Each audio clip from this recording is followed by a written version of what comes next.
Il remonte sur le ring. Jean Lassalle repart en campagne pour les élections européennes. Après avoir totalisé 3,2% des suffrages à la dernière présidentielle, l'ancien député Aspois a traversé une grosse déprime. Désormais, il reprend la route pour mettre en avant la ruralité. Moi, je n'ai pas su faire autrement. Alors je ne sais pas du tout ce que ça va donner.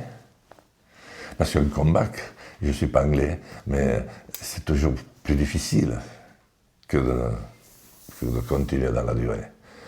Mais je voyais plus la direction du cimetière que celle d'un avenir joyeux. Je sais, au nom de tout ce qui vous anime.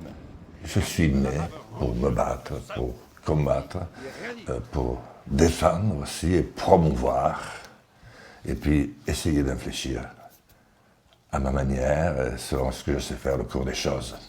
Jean Lassalle prend la tête de la liste qui réunit son parti Résistons, l'Alliance rurale de Willy Schraen et le mouvement de la ruralité du Girondin Eddy Pujallon. Une association pour défendre l'identité française à Bruxelles et Strasbourg. Après avoir été maire, conseiller départemental, régional et député, c'est depuis son village de Lourdios-Icher que Jean Lassalle parle le mieux de sa vision de l'Europe.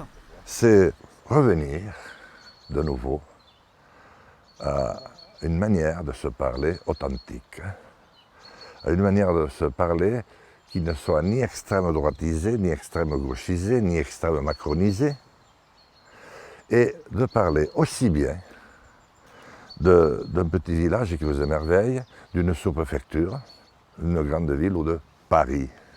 C'est reparler de la France, de ses diversités, de ses couleurs, de ses traditions. Aux européennes de 1999, le chasseur béarnais Jean Saint-Josse avait totalisé 6,77% des suffrages. Jean Lassalle sait que le combat sera difficile d'ici le 9 juin.